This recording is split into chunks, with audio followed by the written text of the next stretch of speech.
the vortex of owning a home. Okay. You know, you buy a house, now you're going to need a lawnmower. You buy a lawnmower, now you're going to need gas. You're going to need gas, now you're going to need oil. Okay, now you got a lawnmower, you need a weed whacker. You buy a weed whacker, you need to buy a weed whacker string. Okay, then you're going to need a garden tractor. Now your neighbor's got a better garden tractor than you do, so now you got to get a better garden tractor. And then it keeps going and going and going until next thing you know, you're in the American dream. It's called debt.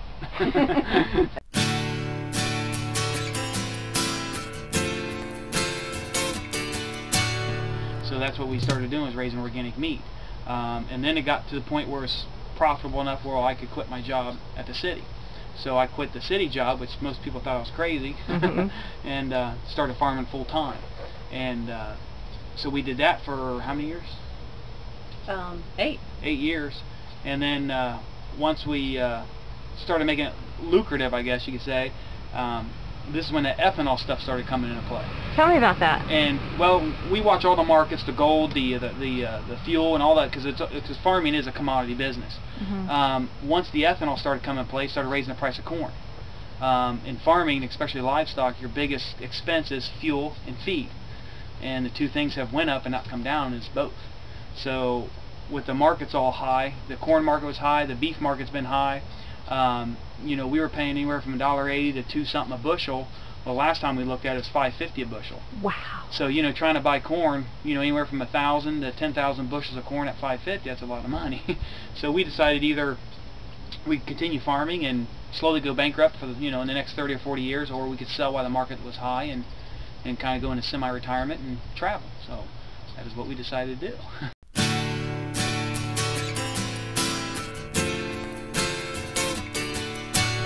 Well, then once we found the large demand in the workforce, you know, work camping, we said, well, you know, why waste the money of having a house? You know, there's maintenance, there's taxes, there's insurance, there's all that stuff. I mean, you still have insurance on your RV, but it's not anything like it is in a house. The biggest thing is the responsibility of the house. I mean, you know, you got to fix it and everything, you know, and I ain't seen a house yet that don't need something more done to it. How'd your families react when you told them the news? They think we're nuts. We were crazy. They think we're crazy. But you know, everybody thought we were nuts when we wanted to farm.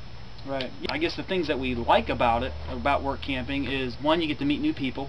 Your neighbors are never the same. So it's not like when you live in a home, you know, your neighbors can either get on your nerves or whatever. You know almost every one of your neighbors is short term. You know, even if you're in a spot for 4 to 6 months, you're still, you know that the guy next to you is not going to be there.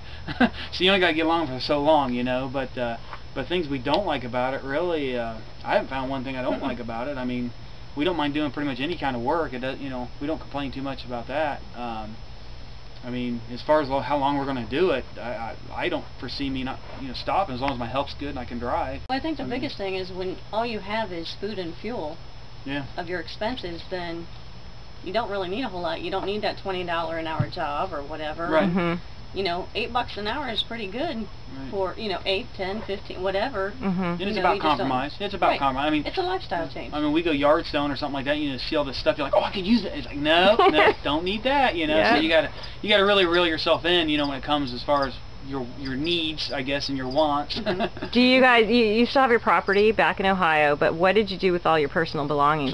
You sold everything? Yeah, we had about a total of 3 auctions, and they're all gone. Over about 3 years, it almost became an annual thing. You know, everybody that we met last year, they were all of retirement age, and the best thing that we've learned is that, you know, they told us to do it now, don't wait until you're older.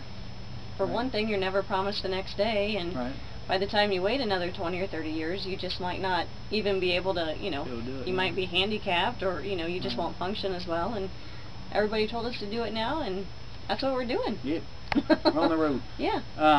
That, and also, I mean, of course, if a younger person's going to do it, they'd have to, you know, first get some experience. I mean, you definitely need some sort of mechanical knowledge, I believe. I mean, you need, you know, at least know when a sound sounds weird, you know, but, and then have to be educated on the rigs, you know, or what type of camper. You know, not all campers are good for full-time living, you know, so that's about really it. I mean, yeah, just research it and see if it's really a lifestyle that you would want, and you know, when you have all you need, then what else do you need? You don't need anything else.